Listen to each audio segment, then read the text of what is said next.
Welcome to the Mixed Reception Podcast. I'm your host, Barrett Sigmund. And today, a very special guest, my dude, Tony Burrill. What is up? Yo, what's up? It's your boy, Tony B. Welcome back. It's the second time I finally made it Friend back. of the pod. You're an official friend of the pod. You did Justice League with us. So today, I haven't done an episode in like 2 months. Those Friday the 13th movies wore me out. I saw that. That was impressive. I did 12 episodes in 1 month, and I was just like, I need a fucking break. But I'm back. It's a new year. 2020 was dog shit. I mean, I'm not going to beat that dead horse. Everybody's always talking about how bad 2020 is. But we're going to do a little something different today. Because Hollywood is in utter chaos. So we're going to talk about all the drama with all the streaming services. And, we're going to talk some movies. We're not going to talk about everything we saw. We're just going to kind of briefly mention. We'll probably talk about more. We'll probably go in more depth with, some movies more than others. But, let's start it off. So I guess Warner Brothers is basically packing 2021 in, and they're announcing all their movies are going straight to HBO Max. I think this is the way. I think they did. I think this is genius. So I got a list. I'm not going to mention everything. Some of these movies I don't even fucking like. Malignant, I don't know what that is. I don't know that one. Reminiscence, I don't know what that. Those Who Wish Me Dead, I don't know what that is. Godzilla versus King Kong, The Suicide Squad, The Conjuring. I hate this subtitle. The Devil Made Me Do It. The Devil Made Me Do It. Space Jam: A New Legacy. I mean, I fucking loathe LeBron James, so I'm not looking forward to that one. Dune, Mortal Kombat, The Matrix 4. So, how could we forget Tom and Jerry? So you support this? You're a big fan. I support it, and I think in the case, I know like one of the first people that came out against it was like Legendary Pictures. And their big movie in that list was Godzilla versus Kong and Dune. Okay, so they did Dune. I know Dune. They're really trying to walk that one back, supposedly, because I think Dune is going to have like TV shows attached to it eventually. Well, I read. Go ahead. What? Oh, I was gonna say, but the Kong thing. Come on, dog. We all saw the box office for Godzilla, King of All Monsters. Like, I think this is probably the best thing that could have happened to the Godzilla vs. Kong movie. That last King Kong movie was not great. I saw it in theaters. Yeah, it was boring, wasn't it? It was super boring. And they kept cutting back to the fucking people. Like every time. Yeah, that's what I thought. Every time you'd be in the middle of a fight, you'd be like, yes, the kaijus. And then it's like, and then it's like cutting back to fucking Millie Bobby Brown and Coach, what's his name, Friday Night Lights. Yeah, Coach Taylor, dude. Well, it's interesting. I read, like, they put up 75% of the money for those movies. So I think they're, like, pissed at HBO Max. Apparently HBO Max or Warner Brothers was just like, they didn't, like, tell anybody, and they just did this? No, so I guess the T is they just got bought by AT&T, and they're the ones that just, like, don't give a shit. Oh. So, like, Warner Brothers, I don't even think exists anymore. I think just, like, in name only. Damn, I think it's AT&T's buying all the... Yeah, I just know because they also own DC Comics now, and I know that that's all fucked up, too. I think it's a good thing given everything that's going on, but I mean, these movies cost so much money. Like, these movies cost over $200 million. Like, I mean, you kind of need movie theaters for these movies to be successful. I think Warner Brothers or AT&T or whatever, I think, like, okay, like, yeah, these movies may not make money this year, but, like, we're going to get a lot of new subscribers on HBO Max, I think they're putting all their eggs in, like, one basket.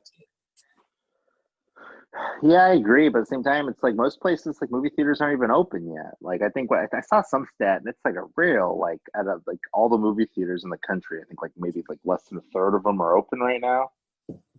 I also heard that I was just kind of going through Facebook, and I came across like a headline like AMC is like on the verge of bankruptcy, Oh, I know. Isn't that and insane? they're like selling off shares just to stay afloat. I don't know about Regal. I think they're doing all right. I don't know. It's weird because it's like, well, if they can't stay in business, then there won't be any movie theaters left to operate. So I don't know, but well, you think Black Widow is going to release on Disney Plus? I don't. At this point, I'm that one's the one I'm worried about because not worried about, more interested in because it's like, oh no, not the Black Widow movie. But dude, it's been a year without like Marvel movies, and then like I think the big one back is like that WandaVision show. I just what if people have moved on? Oh, we're gonna get into Disney Plus shows. I'm Oh kind of shit. I'm kind of done with Marvel. Not that I hate Marvel. It's just like I mean I know you don't love Avengers Endgame, but like I don't know. To me, I was like, oh, this is a nice fitting conclusion. I'm done. That and then yeah, with COVID, everyone's got a year off now, so I think that now everyone's like super like kind of moved on. Yeah, who gives a fuck? And then That was the one movie. Well, the only two movies I was really bummed about that got delayed this year or last year rather was No Time to Die and Dune. Which No Time to Die, I don't know what the fuck's gonna happen with that movie. that one I don't get. Put that on streaming. Come on now. Well, apparently, I read this was a kind of interesting article. I don't even know who owns Bond now. I think Universal. I don't even know, but they were trying to shop it around. They approached Netflix and Apple TV Plus, which I don't know anybody who has Apple TV. I have it. Oh It's not. shit! I got the free sample. I got the like the year free trial and never canceled it. There was that Sofia Coppola movie with Bill Murray on it not that Oh, I long wanted to ago. see that. Was that good? It's not bad. It's not. Sophia It was just like Coppola, a I don't good know. movie. She's like 1 for 6 Her for me. exactly. Her movies aren't super memorable, but oh, it's pretty Uh, good. It was okay. but yeah, they were asking like $600 million for No Time to Die, and Netflix and Apple TV were like, nope. Yeah, for real. This is what like the fifth or sixth Daniel Craig Bond. Come on now. Fifth. Well, but like these movies cost so much, they like. That's what I'm saying. Like they would need to make about that much just to be profitable. You know. Yeah, but God, I can't imagine how much it costs these studios just sitting on all these movies, like making no money. Well, Like that's the even thing. Disney's hurting really bad right I think now. Warner Brothers is like, well, I guess AT&T. I didn't know they got bought out by AT&T, but I guess they're just like, well, yeah, we might take a loss on these movies, but like a good example for you, you just didn't cancel Apple TV. How many people like either forget that they have a streaming service or are just too lazy to cancel it? That was me with Disney Plus. I knew I still had it. I was just too fucking lazy to go in and cancel it. Yeah, for real. Especially God, there's some dog shit movies on Disney Plus, but yeah. I only got Disney Plus to watch The Mandalorian, which great show, but like all Yeah. the service has. I mean, they're going to have a lot more coming out, but Yeah. yeah, I don't know. I just don't No. know. I, I don't know. I see. That's why I Well, think I got I think movies. I think movie theaters are going to come back. I really do. uh, dude, yeah, I don't want to I've kind of moved on. I'm ready for this streaming revolution. I don't know. I don't know if I want to go back to movie theaters. It's too expensive. People are pissed me off. I'm one of those dudes that like, like in Endgame when like Captain America picks up the hammer and everyone cheered. I was like cringed out. I was like, can everyone just shut the fuck up? Remember, remember when we saw The Force Awakens? Yeah, Jesus Christ! Like every moment, like Leia shows up, Han shows up. Everyone's just like, ah! exactly. So I'd rather just sit at home, Like when I was watching Wonder Woman and she turns the jet like invisible, and I was just like, I'm so glad there's not like assholes that are just like, It's the or invisible that jet. awful, It's things that I awful know. like, Things I yeah, know. that awful like Linda Carter That cameo was during the cringy. credits. Like, can imagine how cringy it'd be if you had a bunch of like fanboys like, oh my god. Ooh. Now, did you? We're fucking all over the place, which is fine. Yeah, Uh we're just getting warmed up, babe. yeah, we're just getting warmed up. Did you see that video of that? There's this guy, who, like, I guess he has his own like Star Wars channel, and he did like a, like I guess a reaction to like Luke showing up at the end of the Mandalorian. And he was like fucking crying. And then I guess I guess people within like Lucasfilm were like fucking like making fun of him and making like comments or something. Yeah, some guy went on Twitter or something, and I think bashed him. And I said, yeah, for real. These people are just out of control. Like, chill out. Dude, it was cool. Don't get it twisted, but I didn't cry. I mean, exactly. Like, what an overreaction. dude, I mean, I don't. Oh my like, god. To an extent, it's like you shouldn't make fun of the fans, but like also it's like, bro, like you're like 30 and you're like crying. Sometimes I feel, yeah. We some people take this stuff like way too serious. Like, chill. I'm just like, Jesus Christ. But I still like movie theaters. I think it's the best way to watch a movie. I like the big screen, the dark theater, the sound. But you know what? There is some baggage because when I saw Invisible Man, like there was some bitch who brought her fucking infant in the theater and she's crying. I'm like, why? And then to the right of me, down in front, there's some chick on her like iPhone and it's like bright as hell. So I'm not even watching the movie. I keep looking I'm like wondering what she's texting. Yeah, so there's exactly. baggage. I get it. There's some baggage. I don't know. I'd say 9 times out of 10, I have a decent experience. I guess it depends, but with the prices are going. They got to reevaluate that. I'm not saying they need to bring them down. I'm not saying every movie needs to have the same ticket price. You know what I'm saying? Like, why is you spending the same amount of money to see some little indie movie that you would pay to see Avengers? That's a good point. So now I've gotten to the point with movies where I feel like half the time I usually only go out for like the big blockbuster movies now. Well, I think if movies do reopen, I think that's all that's gonna play. Because like a movie like I don't know, I'm just throwing this out. Palm Springs, so we'll talk about that later. Like, I mean that movie probably cost like, I don't know, I'm just throwing it out there, $5 million. Like it probably would have done okay in the theater, but they're probably just like, well, why go through the trouble? We'll just put it on streaming, it'll do well. I mean, exactly, and it probably got way more attention that way, and it probably got more people saw it. Yeah, so that's what I think. I don't think like the Sundance movies are really meant to be going to theaters anymore. I just don't think. You know, with how much everything costs, they don't benefit from that. You know who I bet feels like a huge like asshole right now is like Steven Spielberg.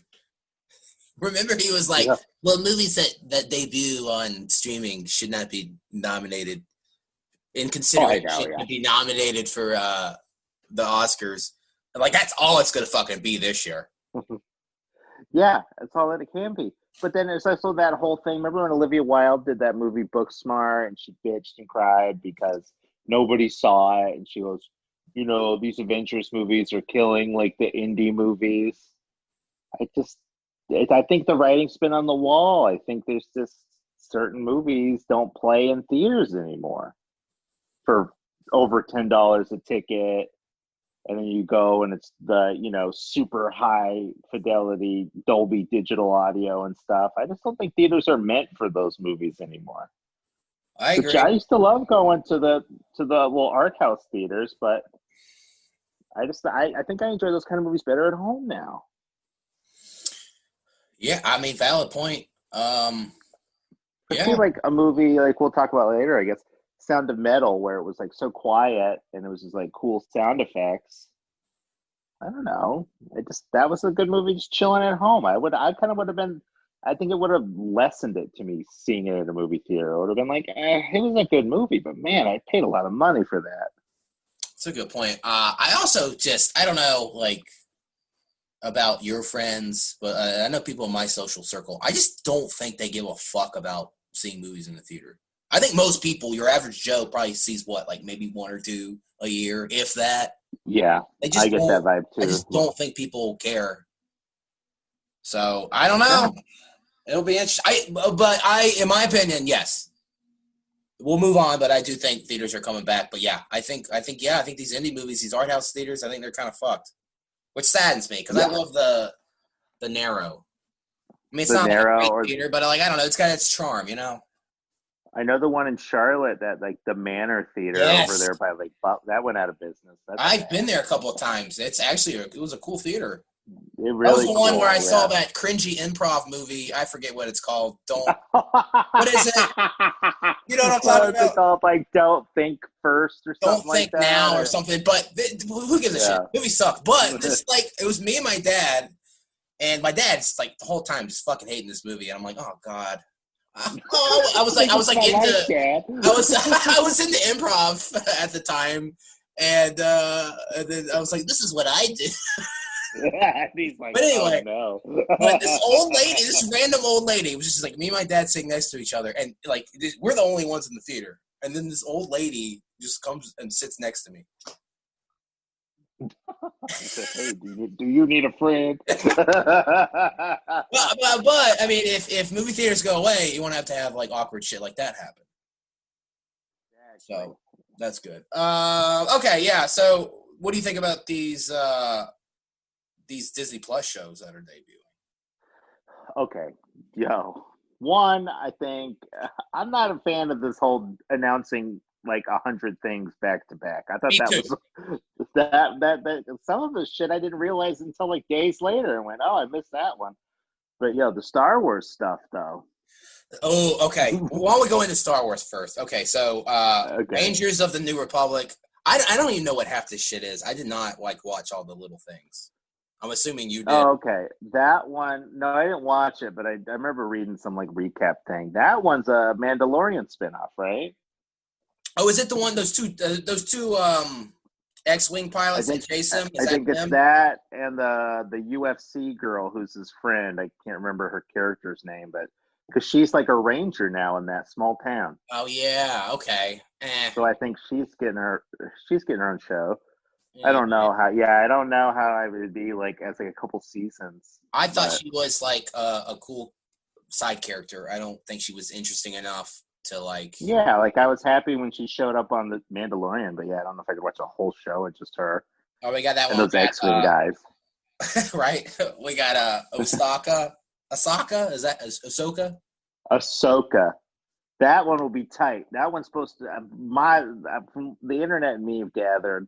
That's going to be basically like a sequel series to Rebels, which Dave Filoni wrote all of that. So it's going to be, and they've name dropped. They're going after the Admiral Thrawn. Yeah, who at the end of Rebels he took off with like the main kid on that show, Ezra Bridger.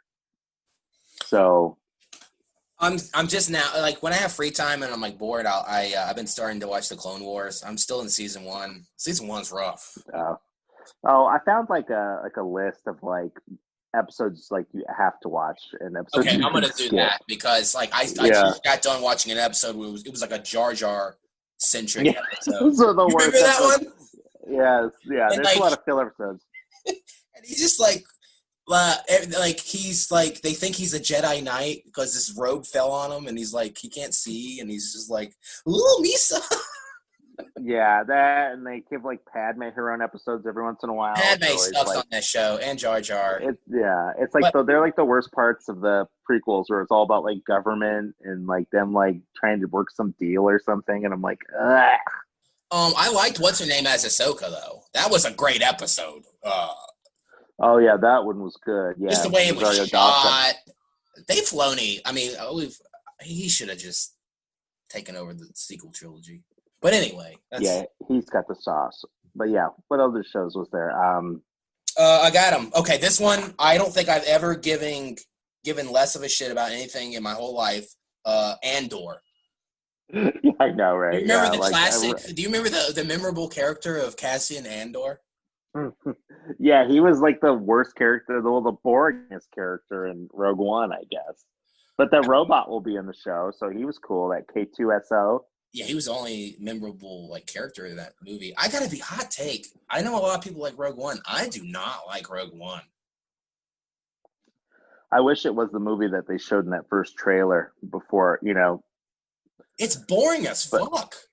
yeah, I honestly I saw it once in theaters and I fell asleep twice. yeah, I bought it on Blu-ray and I still haven't. It was years ago. I haven't even opened it. Really? But yeah. No, yeah, you can tell that one. I don't know what Disney's deal was with Star Wars. They were I like too know, scared to make a damn movie. I know why. Why? Well, and I'm not trying to be an asshole, but like we're all about diversity now, which is great. But obviously Okay. he is has a Hispanic background, which would be cool. I'd be all for like somebody, having their own show who has an Hispanic background, but like that character just sucks. Yeah, I hear you. But that's why. But then it seems like in the trailers, it seemed like they were going to give that Jin girl like this cool storyline where she was like infiltrating or something. And it's just like they get till they cut it all out. I don't know. Watch that first trailer, and it's like a totally different movie. Oh, you're talking They about have, the like, movie Rogue black One. stormtrooper. Yeah, the movie Rogue One. Okay. All right. There's like that first trailer. It looked like it was this cool movie. Oh, I know what like you're talking black about. stormtroopers, and and it looked like that Jin Urso girl was kind of like suspect. They just cut all that shit out. Yeah. It looked like Well, that's Kathleen Kennedy for you. She sucks. Sorry. Obi-Wan Kenobi, I just don't like. What do you do with an Obi-Wan show? It's gonna be him on Tatooine, and supposedly Darth Vader shows up. A young Darth Vader shows up at some point in it. They revealed, but he's supposed to be like between episode 3 and 4. He's supposed to just be chilling on that planet, laying low. Yeah, on Tatooine. Yeah, so that'd be cool watching him. Like, I don't know. I think it'd be interesting showing him like living on Tatooine, fucking with Tusken Raiders. But they said Hayden Christensen's gonna reprise his role as what Darth capacity, Vader. though? He's already Vader. I would think James Earl Jones would be voicing him. Yeah, with the movie, yeah, they kind of set that up. But no, they said Hayden Christensen signed on. He's in it. So I like how maybe everybody's I bet excited. flashbacks or something. Now everybody's excited about Hayden Christensen. And it's like, I hate fanboys. Like, my nostalgia, my childhood. It's like, even if it was dog shit at the time, like, we'll be nostalgic for it later. Don't worry. Bad Batch. I know what that is. That's like that group of clones. Yeah, it's like a group of like rogue clone troopers. I don't know. I don't like say it's a cartoon, maybe, but Dave Filoni, if he's like super involved, I think it might be his show. I don't know. Star Wars Visions. I don't know what the hell that is. Visions. Yeah, I don't know what that one is. That's some dumb show where it's like how fans touch Star Wars lives. It's just gonna be like one episode's gonna be the guy crying watching the Luke reveal. Yeah, Star Wars Visions. I don't know what that one is. I'm sure they're being like cagey about it. I feel like half of these things like aren't going to come out like ever, like not even within like 2 years. Lando, like they were just. I don't want a Lando show. If that lets me get some continuation on Solo, then I'm in. Well, why don't you just make a Solo show? I would be down for that. I actually didn't hate Solo. I think it's because no one saw the movie and everyone likes Childish Gambino. So Donald Glover, not Donald Glover. What's his name? Donald Glover. Yeah, Donald Glover. Acolyte. What is this? The Acolyte? Oh, the Acolyte. That one's kind of cool. So there's like this new like book series. It's called like The New Republic, and it's like basically like the Jedi Order and like the Republic, like way before Empire, or not Empire, but Phantom Menace. The books just came out today. Oh, and shit. I do audiobooks. So I downloaded the book. I listened to it today. It's pretty good so far. But that show takes place like at the end of that like time period of the the High Republic. That's what it is. Not the New Republic, the High Republic. Basically like the Jedi's at their peak, and it's like the peace in the galaxy. All right. So yeah, it's a show. But yeah, the books, there's gonna be comics of it, there's gonna be like books of it. So that's kind of cool. All right. A droid story. Nope. Was that like that shitty cartoon movie from like way back when? What was it? Ewoks? Ewok Adventures? There was like the Ewok Adventures. There's a live action Ewoks and the cartoon Ewoks. I'm getting a Ewok. That was like Ewok stories. God. It would be cool if in one of these Star Wars shows they put an Ewok in it and like, you know, work that magic to make Ewoks cool. That'll never happen. No. Then we have a movie coming out, Rogue Squadron. Patty Jenkins directing. I hope she's not right. That one. Shit, We're gonna get into Wonder Woman 84, but Jesus Christ. Yeah. No, yeah, that one I was kind of worried about because I'm like, oh no, is they gonna pull her off of one franchise into another? And like, that never works out with you know. It really hasn't. Yeah, I mean, what's that guy who did Rogue One? They basically like. Oh, Gareth Edwards. Yeah, they're like, we love Godzilla. They had him by the balls, made him like reshoot a whole new movie. Yeah, and then it was like, or like, was it J.J. Abrams? Like, we love Star Trek, come and do Star Wars, and you know, I feel like that shit just doesn't work. Nope. No. You got to stick to one thing. Yeah, like what makes you think like somebody directing a Wonder Woman movie would be good for Rogue Squadron? I don't know. Yeah, I don't know. I don't know. And what this movie's like, right around the same time as Rogue One. I feel like that area's been so explored. I feel like there's like cooler time periods. Is this gonna be like the video game where they just go on missions? That'd be kind of cool. That would be cool. But hey, hopefully it's a bunch of cool like spaceship fights and stuff, X-wings and all the different ships.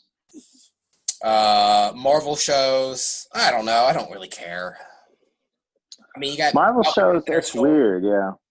Falcon and Winter Soldier. I don't know. Loki, Hawkeye. The trailer was cool for Falcon and Winter Soldier. It just looks like a Marvel movie in a TV show. Loki, I thought looked stupid. You think? Oh, you really? think it looks stupid? I was disappointed. I think he's just gonna like it's like a alternate reality, or he's gonna like go through moments in time. That was kind of cool. He dressed up as DB Cooper and jumped out of that plane.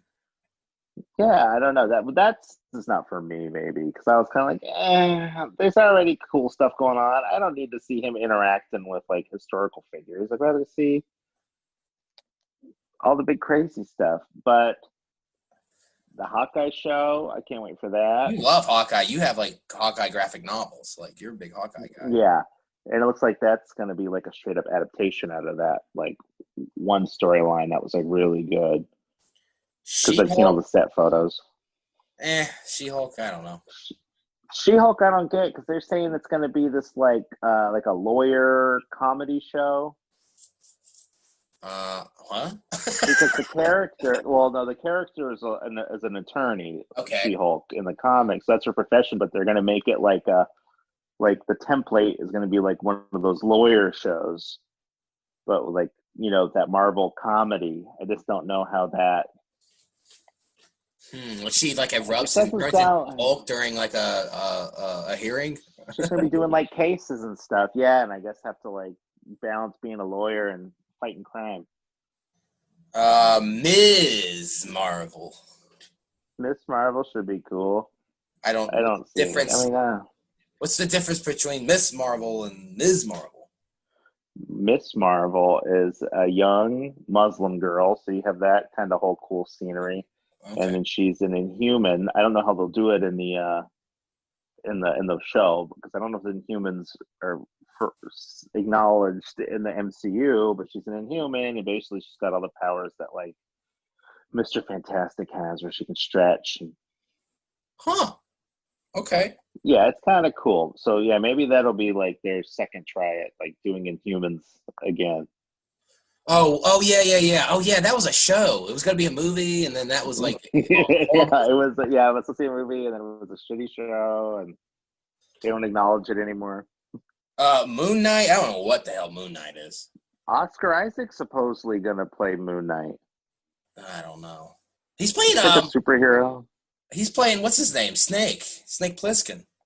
Or Oh, not Snake not Snake Plissken. Plissken. Solid Snake. Solid, Solid Snake. yeah, Solid Snake. Yeah, yeah, that'll be cool if that movie ever gets made. I doubt it. I don't Remember know. when like Paul Thomas Anderson was supposed to be directing it? Oh, well, I think that was Like 10 years ago. Oh yeah. I think the guy who did Skull Island, Kong Skull Island, is directing it. Yeah, hey, his that's name cool. is. I think he did some other movie I like too. So I don't know. We'll see. Yeah, we'll see. I'll watch it for sure. WandaVision. I don't even know what. I saw the trailer Dude, for this, and I don't even know what. yeah, that comes on next weekend. I don't know. I'm not super. I wish they would just tell me what the fuck it is. I don't know. And then the last So one. yeah, I think. Oh, go ahead. Yeah, what's that? I was gonna say. I think that's the T with this whole like year. Like I've had some space between Endgame and now. Like I'm not even like super excited for the WandaVision show. Where I think this time last year I would have been like, yes, what happened to Vision after the Endgame? You know, like I've kind of like moved on. Yeah, he's dead. But Like, who what the knows? hell do you do? Exactly. Well, maybe Wanda will bring him back with her powers because they never really explored her powers in the movies. So No. Yeah. And then what if? I that's don't kind even of a think. stupid Yeah. spot. Yeah. I don't. I was gonna say something. Oh, this Spider-Man 3 movie, it's getting out of hand. Dude, I was on. I have been really feeling the Spider-Man movies, and I like all the new versions of the characters. I just was not wanting the third one to be some trip down memory lane. I don't either. Like they're bringing back like Sandman from Spider-Man 3. Like who's sitting here like yes? You know what? So I like how they've announced everybody, even Electro from fucking Spider-Man, Amazing Spider-Man 2. It's my birthday. Isn't that what he said? But they never. I haven't seen. Yeah, it's my birthday. I'm gonna blow up my candles. That and it was like no, but you know I haven't seen Topher Grace's name pop up once. Is he gonna be like the one character that they don't bring in? Dude, hot take. I like Topher Grace's Venom better than I like Tom Hardy's. I said what I said. Venom. Oh stunk. dang! Venom. That movie stunk. Hated. I'm Venom. hoping it has like a cool, superior sequel. I don't know. I could go But on it about made a Venom. shit ton of money though, It so did. you're gonna see like It's just 5 of those. Like they had the opportunity to really do Venom justice in the MCU, and then Sony, being fucking Sony, just decided they were going to do their own thing. Yeah. And it's like this weird, confusing thing where it's like, are their movies connected to the Marvel movies? It's just like it confuses everybody. And It's the Netflix shows all over again, where it's like, it's so mad. real. Well, supposedly they have shows coming out too, right? Like on like Hulu or Amazon. I forget which one. You're gonna get like a Black Cat show or a somebody else show. Prowler, maybe. I don't know about that. Remember when Morbius was supposed to come out? Dude, yeah, but I just want to see that one just to see like what the hell is Sony up to. Like that's the draw for me at this point. Like, what are you guys doing here? Yeah, I don't know if because to me, I don't know what was that Doctor Strange in the Multiverse of Madness. Like that would make more sense for you to introduce all the Spider-Men. Well, Doctor Strange is going to show up in this one, so I think he's going to show up in Spider-Man. The cool one, for a second, I thought was Daredevil, but then I felt like, oh, they're just doing what at this point, it's not even special. They're just, hey, guys, you guys said you wanted this. Here's Daredevil in the Spider-Man movie. Well, the way that last movie ended, like there's so many cool things you can explore. Like they know who he is now. Yeah, and they set up villains in the other movie, yeah. Yeah. I don't know. I'm not looking forward to it. I think I'm done with. I don't need to be that. I don't want to be that guy, but I think I'm just kind of over the superhero movies. I don't think I would be as much if there was some more variety. I think now I'm starting to feel it. Like, damn, there really is no other like big movies. I am excited about the Batman, mainly because I personally am a big Batman fan, and I really want to see them do a good Riddler. Oh, dude, yeah. What's that about that trailer? Wasn't that amazing? Oh my god, that something in the way. Yeah. I was like, dude, this is like me and Sigmund's like dream Oh, version. that was a Yeah, great like trailer. Nirvana. You got the director of Cloverfield directing it. You got Paul Dano. Yeah, this really is our dream uh, Batman movie. yeah, you got the American government guy from the Bond movies as Gordon. Oh What's that guy? yeah. He's also in Oh that yeah, yeah, Westworld show. yeah. Yeah, I was like, damn, it's like all the cool shit in one movie. I'm excited for that, and I don't know. I think that's it. Like, I just The Batman shit's weird. Did you see this shit where WB like announced that they're gonna do? There's gonna be two Batmans going on at the same time, but it's gonna be like a different Earths. It's gonna be like a oh So yeah, Michael Keaton's taking Michael over Keaton. Batman and the other movies. Fuck. If okay, I would be down if they did a Batman Beyond movie and Michael Keaton came back. Oh, That you would make haven't seen the sense. latest news, have you? It sounds like. Well, It sounds well, like that's it gonna be changes the all. It movie, but changes. it's gonna be Batgirl, not Batman Beyond. Oh, oh. So basically, he's got an old Bruce Wayne's gonna train Batgirl. That could be cool. It'd be cool, yeah. I But rewatched those because I went down to visit my parents for Christmas, and my sister and her husband, they have HBO Max. oh And hell yeah, but I was watching. I went back and watched the Tim Burton Batman movies, and I watched Batman and yeah. Robin. It was a good time. I like those Tim Burton Batman movies. Oh yeah, those are classics. But I mean, yeah, supposedly there's gonna be something in this Flash movie where Ben Affleck's gonna get written out. Like they're still carrying on those movies for some reason. Ben Affleck is gonna get written out and replaced with Michael Keaton. the fuck? Like they did some big interview where they kind of hinted at all this shit, but Uh, I don't like that. and then they're The gonna just gonna, I DCU, guess, tell the public that they're just throwing anything at the wall that sticks, and just yeah, trying to see what exactly. It just sticks. I seems mean, they like just it's nonsense. yeah, I feel like they know that the bubble's like bursting, so they're just trying to get some coins out. And then I thought he was gonna be in the Flashpoint movie, but I don't know what's going on with that. I don't know. Well, I'm over. supposedly, well, I guess that the guy that the like the head of it all did some big interview. Actually worth the read. It's long, but they're gonna Flashpoint's gonna be some movie that's gonna like tie up a bunch of plot threads or something, and then they're gonna introduce like this multiverse to explain why there's gonna be two Batman series going on at the same time. Okay, And cool. then I guess the Robert Pattinson Batman is just its own fucking thing. Gonna be like Earth 2 or something. I think that's how he worded it, I So guess. it's gonna be like the Joker, Joaquin Phoenix Joker is just its own thing. Yeah, that's gonna be like a different universe. And I'm just like, or we can just go back to the way things were and we can pretend like none of these movies are connected. Let's just call it that. I mean, at this point, yeah, you kind of ruined the whole shared universe thing with Justice League. So If Joaquin Phoenix showed up in the Robert Pattinson Batman, I think yes. he's too old because that movie takes place in the 80s.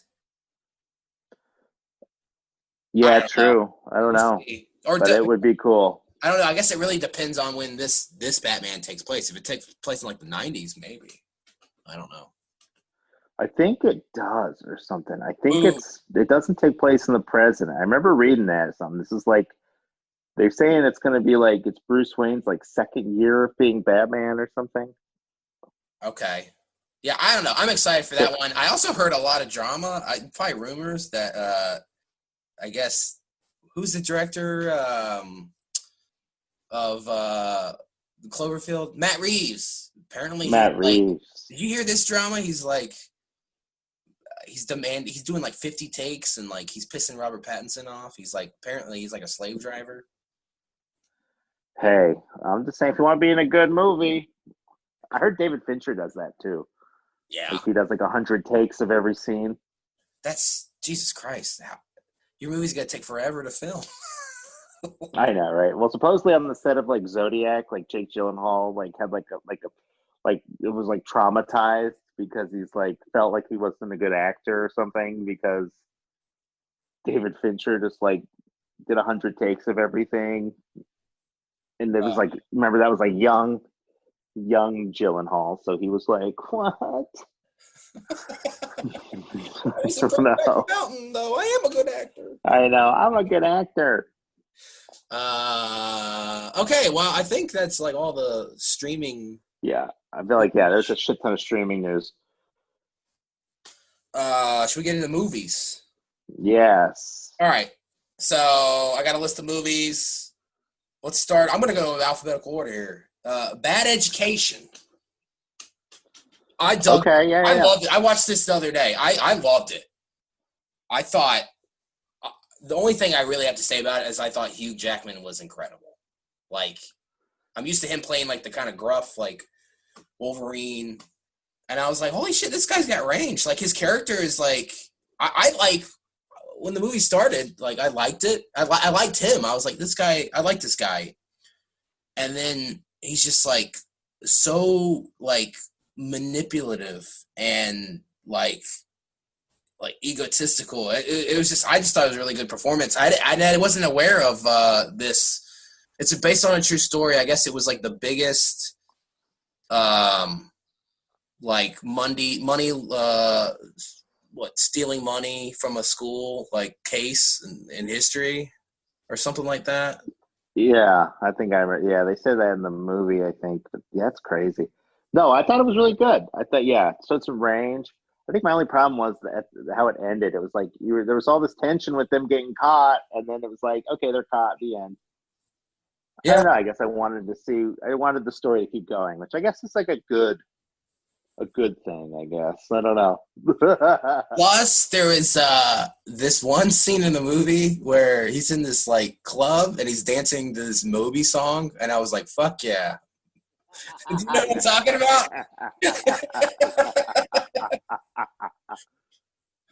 Nah, yeah, that one was really good. I don't really have a lot to say about it. I just thought like Hugh Jackman. I think the Oscars are gonna be interesting. I think he should get nominated. I mean, I know this was like an HBO exclusive, but no, yeah, it's just like a HBO original movie. Yeah, this is like before HBO Max, so I'm just worried it came out like right when the pandemic hit. So I don't know if it's like, seems like one of those movies that's going to get overlooked. Probably. Yeah. Okay, the next one. Birds of Prey or The Fantabulous Life of One Harley Quinn. Emancipation of Mimi. What is it called? Emancipation of Mimi. A classic Mariah Carey album. What? They changed this movie. Like, they changed the title of it. It was like Birds of Prey, The Fantabulous Emancipation of One Harley Quinn. That's it. And then, which is an awful movie title. And then it bombed, and then they were like, well, it's because the title. So we'll just name it. Yeah, I think they changed the name to like Harley Quinn Birds of Prey, which I think is what it should always been called. Well, I kind of like the original title. I think it's like very fitting for like how crazy she is.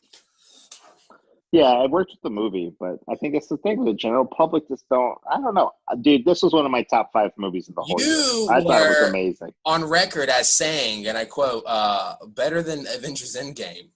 Explain yourself. I agree. I still stand by it. It was just cool. It was like the characters were cartoony, but it was like cool. It had like its own personality. It was like a day in the life of a comic book character for the majority of the movie, which I think was all the best part. So you're just following Harley Quinn around in her normal life. I don't know. You've never seen a movie like it before. So she's great. To me, I liked the movie. I actually saw it in theaters based on your recommendation. It was one of the last I saw before all this shit went down. And I thought I liked it. I didn't love it. To me, like, this was DC's attempt to do Deadpool, essentially. I thought. Yeah. And a good. I mean, I still like the movie. A lot of fourth wall breaking. It's the same plot, kind of from Deadpool 2, where she's got to like protect the kid The kid has like the diamond, and they're after Yeah, the diamond. it was. Yeah. So very Deadpool-esque. To me, what really stood out for me was the action. Like, Yeah. I read thought it was well something choreographed. very well choreographed. I read some article that like I guess they did reshoots, and the guy from John Wick came in and like shot some scenes, and he choreographed all the fights and stuff.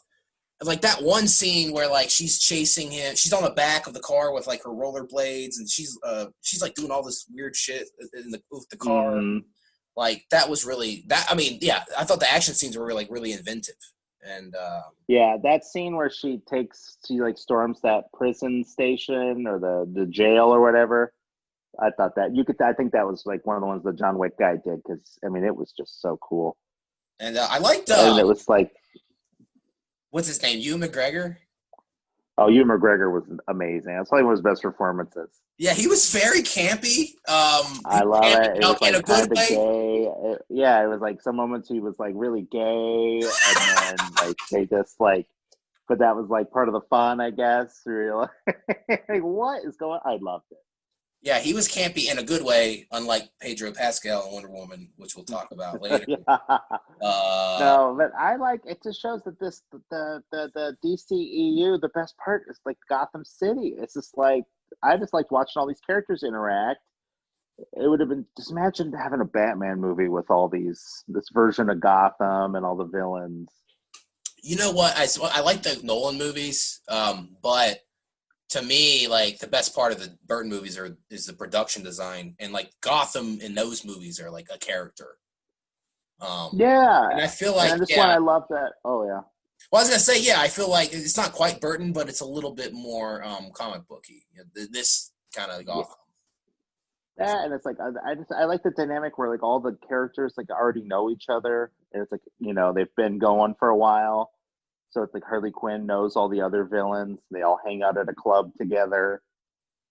Yeah. No, yeah. I don't know. I just thought that was cool. It harkens back to like the Joel Schumacher movies, like in a good way. Where it was like you're watching a cartoon show, kind of. Those Joel Schumacher movies are so bad, but man, they're fucking funny. Yeah, or Batman and Robin is hilarious. Yeah, and I felt like this one's kind of like cool now. Or you think back to the animated series where like there was a whole episode where all the villains were like playing poker with each other. Yeah. Oh yeah. Just like I don't know. I just like that vibe where it's like the story's been in progress for a long time at this point. It's better when every other movie's like an origin or something. I don't know. It just felt like really interesting, and we'll probably never get any more of it. Who knows? I like that the stakes were kind of low. I mean, to me, this movie is essentially like, hey, we're just dropping in on Harley Quinn and seeing what she's up to.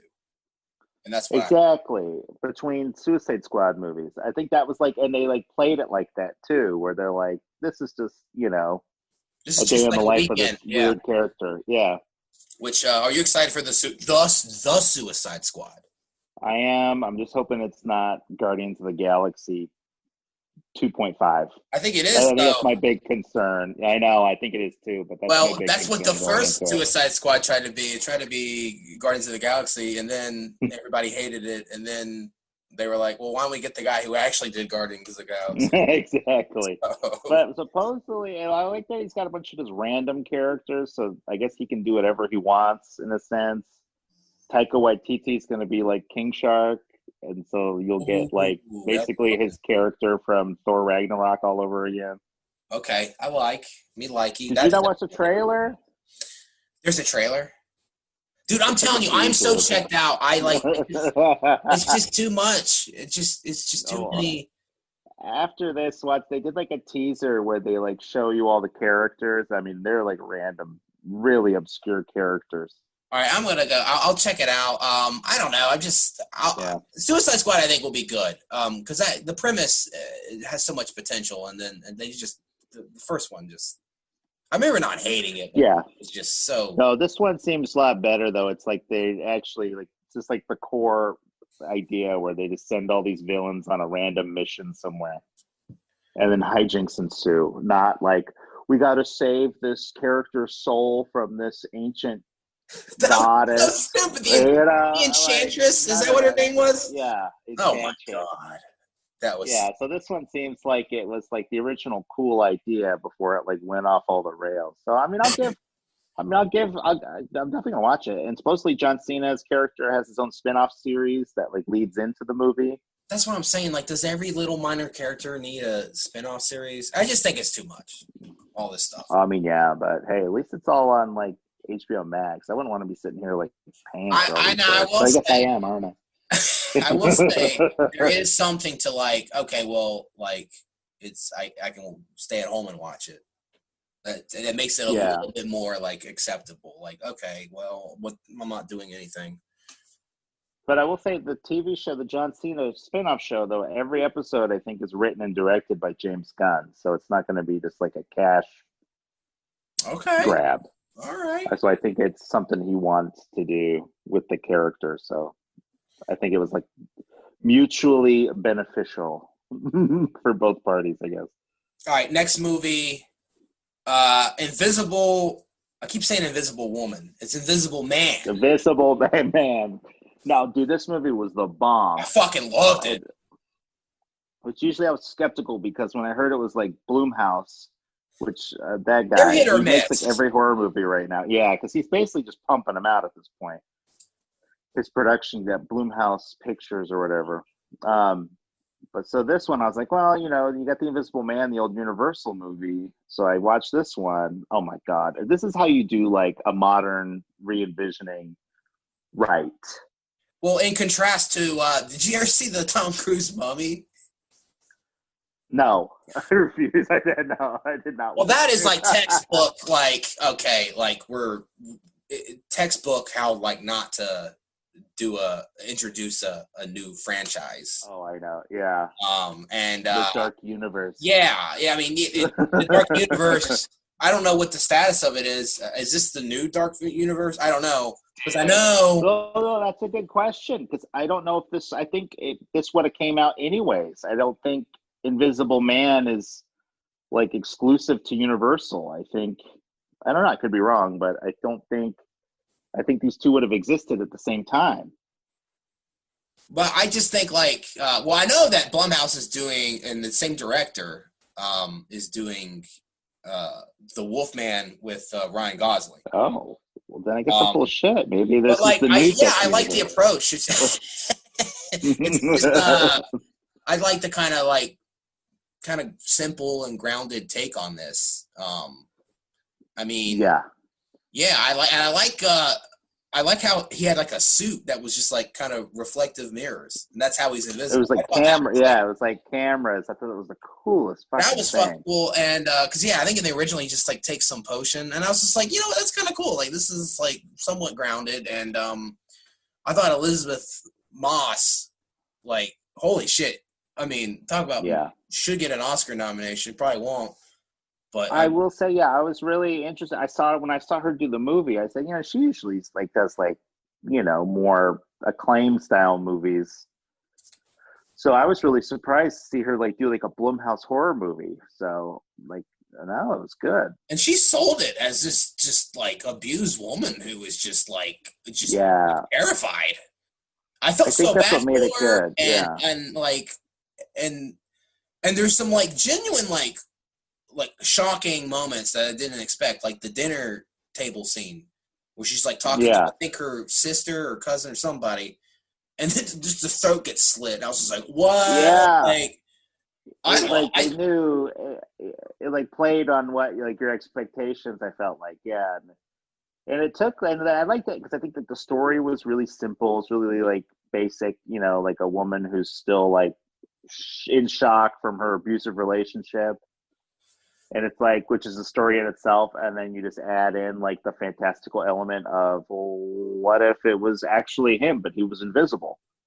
Well, yeah. And I think that's why the movie works so well, because it was just a simple story that just was with a twist. Well, no, this is how you do it. I guess you can call this a remake. I mean, you take that premise and just kind of do your own thing with it. And I haven't seen the original, but I don't know. I know it's just like some mad scientist drinking potions, But yeah, Yeah, and he they like, goes, okay, we're gonna do this is a story about abuse, and we're gonna put Invisible Man in it, and it was great. yeah, I think that's like the key to these kind of like monster movie supernaturals, is because at this point, the monster just doesn't carry the movie itself.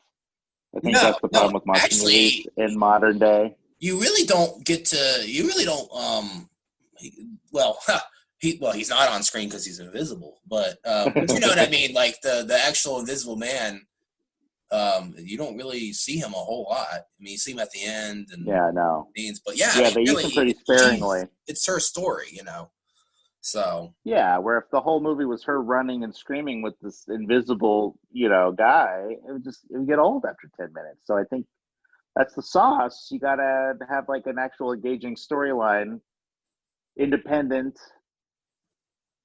So yes, hopefully they do that with Wolfman. If you got Ryan Gosling though, he's not gonna do a movie with like a shitty script unless it's yeah, called like it's the same Mop director. Squad or whatever. It's the same direct. Oh yes, it was. No, I was just hoping to take you to bed. Mobster Squad. God, I haven't thought of that movie in like 10 years. Wow. That's a deep cut.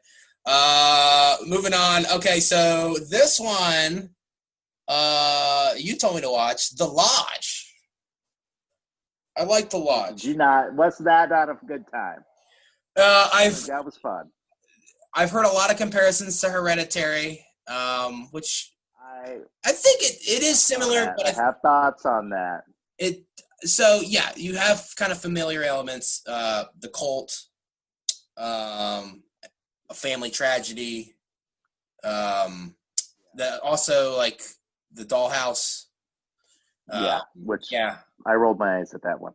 yeah, I that feel one I like was just like, why is that in here? post Hereditary, I'm guessing that's like the flavor that every horror movie wants to be right now. And I'm seeing it, I guess, in a lot of ways where it just feels real tacked on or real intentional, like mocking. Not mocking. I wish it was might be more original, but more like copying. Where yeah, the dollhouses seem to like, especially in this movie, the same like scene transition where they like it looks like a doll's room and then it transitions to a real room and stuff. And like, look at movie trailers now. Jesus, like everything's doing like the weird noises and like the Ari Aster like style cinematography. But yeah, this movie definitely was guilty.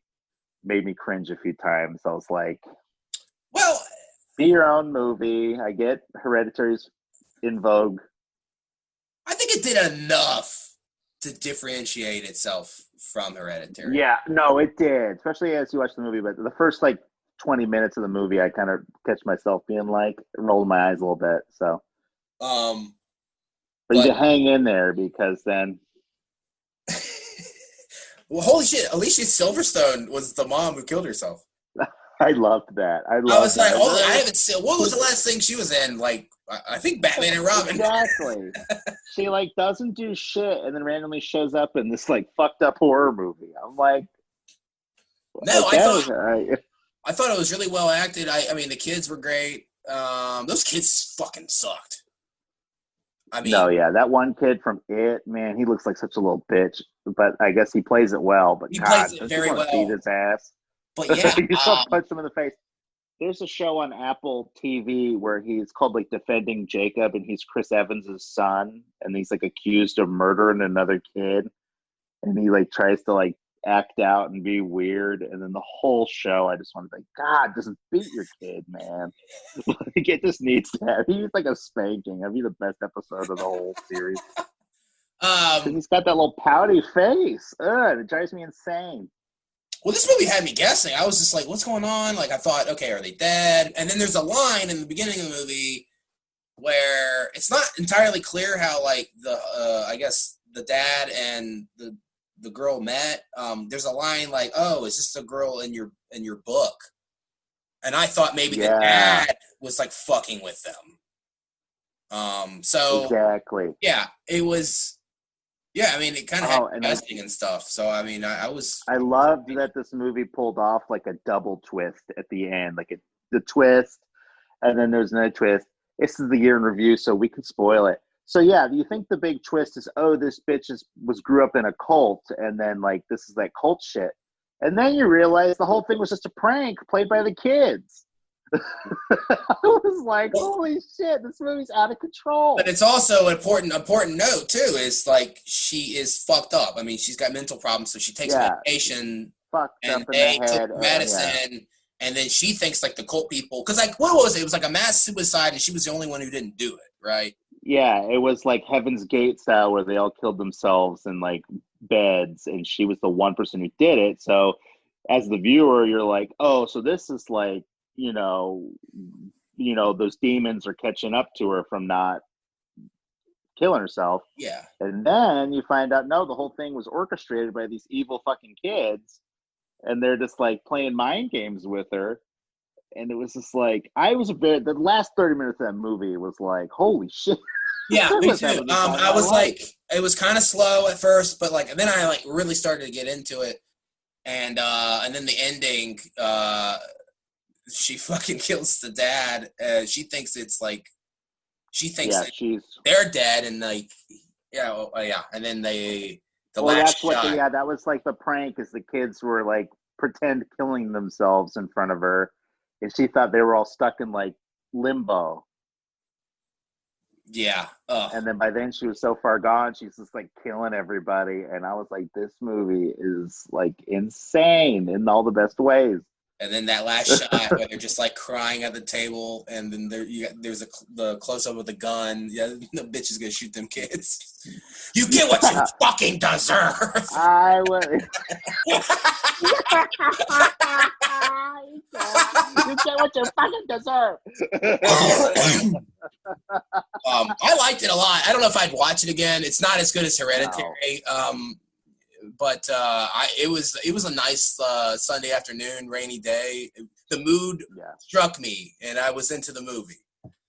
Yeah, and I'd say I feel like we're gonna get like a wave of like Hereditary clones, and I feel like this one was probably one of the good ones. I'd say. I mean, when you had the kids like putting the dolls in the dollhouse and stuff. Oh, another thing that I thought ripped it off. Did you watch Bly Manor, The Haunting of Bly Manor? I have not watched either one of those shows. Oh, well, they did this thing too where the little girls always messing with their dollhouse, and like it's really realistic, like dolls. Yeah, cut that shit it. out. I was like, Ari Aster did it better. That's what I'm saying. It's like, Jesus, the copying is so like blatant. But no, this one was a good one. This was good. Okay. Next movie, Mank.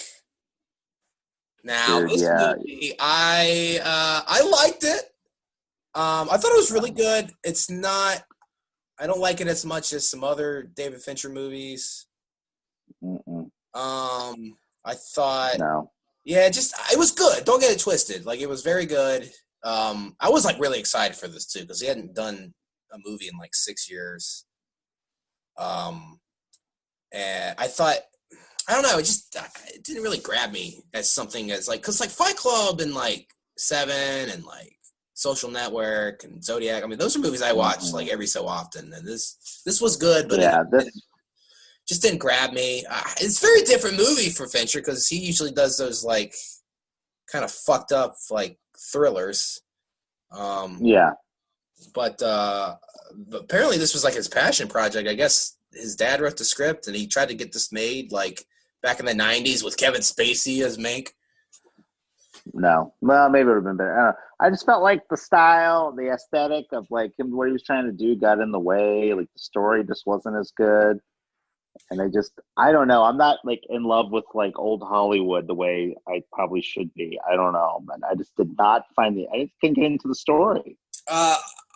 This was like an actor's movie, you know what I mean? Like, I thought exactly. like the performances were great. Like, holy shit, Gary Oldman. I mean, I don't know what the Oscars are gonna be like. He's probably a lock to win. This movie's probably got to win everything just because it's old Hollywood, and like they love that. Yeah, remember the actor suck off. Or no, the artist? The artist. Artist. That's the one. They just love, just like Hollywood loves to suck their own dick. Exactly. No, there was like a lot That's of all good this movie scenes. was. Like I love that scene where like it's the highlight of the movie where he's like drunk at that dinner party and he basically just like spells out the whole plot of Citizen Kane. That was a great scene. And then you had Charles Dance too. Like he was really good. Yeah, I don't know. It was good. A very kind of relevant movie too. I mean, this was kind of like when the media started really getting political and Oh yeah, because they're all talking. All the scenes they're talking about like Hitler and shit. Yeah. well, yeah. Also, but they're like making movies, political, like I guess commercials, propaganda movies. Yeah, propaganda movies, and this is kind of like, I mean, that's where we are now. I mean, you got Fox and you got CNN, and they all just like talk shit about each other, and like, kind of. Yeah. And then Hollywood also is very biased politically, and this is kind of where all that started. So I thought it was a very relevant movie. But yeah, I guess it was the point because there's that part where he's talking about like making a movie on his life and how he told someone's whole life in 2 hours, so I would do it like a cinnamon roll where it's pieces here and there. So I understand I liked that scene because it told me the intention, but I hate watching movies like that where it's like a scene here, and then go to here, and then so it's like I just couldn't really fucking get into it. Like I was getting into him trying to write a movie for Orson Welles while he's like an alcoholic and injured, and then it cuts to something else, and I'm like, I don't know. It's too hard to watch movies like that. Yeah, I kind of dozed off. I had to like wake up and like rewind. It's like I just wish it was a little bit more linear. It doesn't have to be a linear storyline. I just wish it was more. Well, I think that was kind of there was a lot of like kind of visual and structural similarities to Citizen Kane, which I've only seen Citizen Kane once. I watched it like fucking like 13 years ago. I barely remember it, but I did remember like the way it's structured because Citizen Kane was kind of known for its like non-linear storytelling. So I think he was kind of one for that, and also that scene in Citizen Kane where he drops like the snow globe, and he's like Rosebud, and then he drops the beer can. So kind of interesting parallels there. I don't know. I mean, all I can really say is, I mean, as with every other Fincher movie, I think like on a technical level, I think it was really good. Like it really felt like an old time like movie from like the 30s. That was impressive. It did. Yeah, I mean, he definitely technically wise, like the way like the framing and the transitions and just how the actors acted and like the longish takes on like the sound stages. I felt like that was, you could tell that's a master at work. That's not like some amateur shit. And our boy Trent Reznor did the score. Dude, speaking of Trent Reznor, he's having a year. He better get an Oscar for just, composing or whatever. Between this and then he composed what Soul, he did too. For Soul. Yeah, he did what he did for Soul, and I feel like he did some other movie too. Wow, Watchmen. Oh, Watch. Well, he did that Watch, was incredible. But yeah, I think he got the Emmy for that already. So yeah, Mank. I don't know. I feel like I don't know. I feel like I love David Fincher, and I feel like this is a movie I should love. And maybe I'll watch it again one day. I liked it. A lot of great performances, a lot of great like individual scenes. Like I did like the scene at the end where he basically tells Orson Welles he wants a credit. I mean, a writing credit. I mean, yeah. Well, I mean, it's good. I don't know. I don't know. Just it's not like me, I won't return to it as much as I will as other movies. No, yeah, exactly. Couldn't really give away, and I kind of missed his like style and David Fincher's style, which was missing in this movie. I felt like, which I think he wasn't trying to do that. He was trying to put his take on old movies, but yeah, I don't know. Palm Springs. Oh yeah, this was a good one. I don't have a ton to say about it, but I just thought I watched it, and I don't know. Do you like Groundhog Day? Well, you like this movie. I just thought I like that one. Mystery. Yeah, I thought they were able to tell like a fun, like a pretty like heartwarming story by the end of it. Out of something that was like they take like a super complicated like concept and was able to make it easy to follow along. And then they put in the stuff with, who was it? J.K. Simmons, I want to say. Yeah. Who's the guy that kept killing? Yeah. And then that whole thing. And then it ended, I thought it ended on a nice note. And it was actually like a nice, heartwarming, like personal story. Yeah. Even though it was about like time and space and all these weird rules. I did like how she like these kind of movies don't deal with this. She actually figures out how to get out of the time warp. Like, yeah, I like that montage where it's like every day she just writes a little bit more and watches something, and I don't know how long it took her. Probably took her like 5 years, but yeah. But yeah, I thought that was cool. I think that like if that movie had been made by anybody else, it probably would have gotten too convoluted and too like, all right, like it somehow towed the line. I don't have a lot to say. I thought it was cute. It was funny. It was very light. It was one of those movies. It's a perfect quarantine movie. I was just like, what's on? Oh, exactly. Yeah, this was good. And I like that tone for Andy Samberg too. It's nice seeing he's kind of a good chilling out a little bit. Yeah, he's chilling out. He's doing different stuff. What was that one movie he did? Celeste and Jesse Forever. That was great. That was a good movie. Yeah. Yeah, and I like the Lonely Island thing, but it's kind of cool seeing him kind of break off and do his own thing. Yeah. At least I don't think the Lonely Island had anything to do with this one. No, I don't think maybe they did. Yeah, but it's kind of cool seeing him kind of get a little older and do different roles. Okay, did you watch this movie, Possessor? No, dude, I want to so bad. It's like a new director, right? It's like the kid. Well, are you familiar with David? Cronenberg from what? Scanners, right? Well, it's David Cronenberg's son, Brandon Cronenberg. Yeah, but yeah, and that's why. Yeah, David Cronenberg. I mean, have you seen any of his movies? You mentioned Scanners. I watched that recently. Yeah. That Scanners is awesome.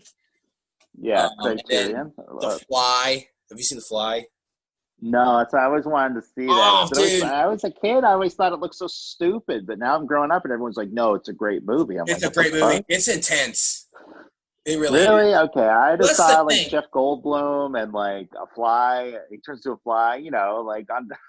No, it just sounds fucking awful. It's terrifying. You're watching this guy literally like body parts are falling off his face and like his ear fall. I mean, like he's just turning into a fly. It is so gross and scary. Like it's horrifying. Okay. It's a great movie. And like I'll check it out. The effects are great. The makeup. Oh, I can't believe that's his fly. But anyway, this is his son, Dave Cronenberg's son. I won't give away too much, but basically the plot is it's a really cool premise. So it's like they have this technology where they can go into people's brains and control them, and they like basically it's just this like kind of organization, and they pull off assassination. So like they'll get into the mind of somebody who's close to somebody they want to assassinate. Which I kind of thought about this. Maybe this is a plot hole. I don't know why they just don't go into that person's mind and then just kill themselves. But anyway, besides the point.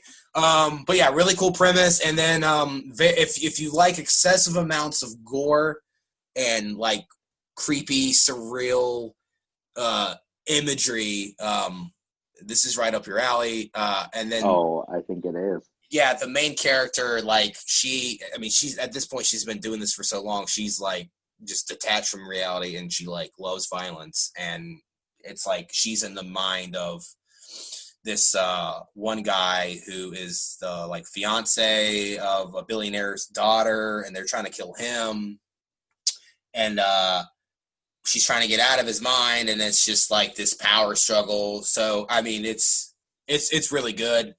Like I said, just like a lot of cool visuals and a lot of good like practical effects and like good gore and violence. Okay, I like that. So is it kind of fucked up too? On top. Yeah, it was fun. If you like fucked up movies, you can tell. You can tell. Who are you talking to right now? Yeah. Please watch it. You'll love it. Yeah, it's really good. Really good. All right, then it's on my list. Yeah, it's just like not available on anything. I think you have to like rent it if you can. Renting's so fucking weird now. Right. Did you want to do like a mini review of that Pete Davidson movie? Yes. Okay. The movie is called King of Staten Island, directed by Judd Apatow. Supposedly they worked on this movie for a few years. I don't get it. But yeah, it's another one of those Hollywood's awful attempts to make like Pete Davidson this like leading man. Oh, you and me It's both this hate weird. him. Yeah, it's this awful story about this like loser kid who like will not grow up, and I guess he wants to be a tattoo artist. That's like his big ambition. And it's like his mom's Marissa Tomei. She starts dating a firefighter, Bill Burr, and I guess the whole drama is Pete Davidson's dad died in 9/11 as a firefighter, which is what really happened in real life. But so that's the whole thing, and he has trouble doing that. Yada yada yada. But God, it was just I just didn't give a shit. I'm like, dude, you're an adult. Like, how am I supposed to relate to a story about a grown man who's like has a problem with his mom dating and like getting kicked out of his mom's house, and he's like such like a loser. And then I don't know, I just don't see it. Bill Burr, I liked him in Mandalorian. I thought he was really good. This movie, I thought it was like, no, dude, like I get it. You're a New Yorker. You're cool. Do you remember that movie Cyrus with Jonah Hill? Dude, yes. Okay, I even thought about that. This is that movie not done nearly as well. Like, it's awful because you just don't like Pete Davidson. Well, I was going to say, it seems like a way more obnoxious version of Cyrus. Yeah, and then the whole thing is like, it's just, he goes to he gets kicked out of his mom's house, so he has to go live in the firehouse. And he kind of learns how to, like, you know, take responsibility. So you'd think the logical thing is he becomes a firefighter. No.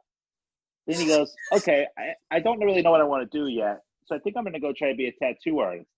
And so the whole movie, he's working on this tattoo back piece on Bill Burr's character, and at the end they reveal the tattoo, and it's probably one of the ugliest fucking things I've ever seen. And it was like, this movie, it can't be ending like this. It's like it ends with him back at square one, just being like, I don't know. I'll figure out what I'm going to do one day. So no, I don't know. It seems like it's kind of the movie's like over 2.5 hours long. Well, that's Judd Apatow's problem. I love all his movies, but like, I mean, fucking Funny People, I like it, but like, it's 2.5 hours long. Like, he needs to edit. He's not good at editing, and he's like, obviously, he's a big like he likes improvised scenes in his movies. Sometimes you just gotta kill your baby and cut some scenes. Exactly. But this one, I felt like, at least the other ones, he was like, you know, had good partners when Seth Rogen, Adam Sandler, Steve Carell. Pete Davidson just was not giving anything. Well, that's the thing. I can't stand the usual shtick. It was nothing new. I can't stand Amy Schumer, but I don't think she's funny at all. But the whole like I'm a slut and like I fuck everybody stick is just kind of over. But I like Trainwreck, actually. I was like, I thought maybe like, okay, like Judd Apatow, maybe he can get a good performance out of Pete Davidson. Yeah, I thought Trainwreck was at least at worst, it was just another romantic comedy. I just thought it was a good movie. It was a decent movie. This one, dude, it was just basically the whole movie just reeked of like, isn't Pete Davidson a good guy? Like, that's what I felt like. It just kept saying to me over and over again. I was like, I don't care. I don't need to like this guy. I don't know why. I don't know how he still has a job on SNL. I mean, you and me have talked about this. I mean, and he's a bad actor too. And like, because I mean, I do some sketches. I've done live sketches before, and like, man, he just like does not play the scene real. Doesn't even know his lines half the time. No, but and somehow he's going to be in the new Suicide Squad movie too. Oh, I'm not watching it now. I wish you didn't know that. Oh my God, I am not watching that one. I'm watching this guy just float through Hollywood, and then he had a whole movie about just him. Like, he was not playing a character. Oh my God, it was just trash. Watch that movie and just. You know what? Okay. The reason why I didn't watch it is because it was $10, and you couldn't just rent it. Like, you had to own it. And I'm like, I am not owning a Pete Davidson movie. No. And the only reason I watched it was because it was like the middle. It was like summer with the pandemic, and I was like, I could use just a comedy movie or a new movie. This shit. I was like, I was pulling my hair out by the end of it. Why? Also, 3 hours almost. This fucking chump, he has fucked some of the hottest women on the planet. Ariana Grande, Kate Beckinsale. I don't get it. What are these women seeing him? I don't get it. Maybe that's why I hate him. I'm jealous. I don't know. I just think it was he got lucky with Grande, and then all these other women like, oh, if Grande's fucking him, then. Kate Beckinsale, she's cougar. She's a MILF, and I'm all in that. I think that's the one I'm really jealous about.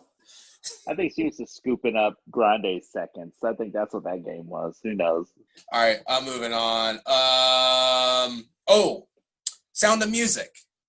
Or not. Sound of Metal. What? Sound of Metal. Sound of Metal. Dude, I thought this was actually a surprisingly interesting movie. I went into it totally blind. I didn't really know what it was about.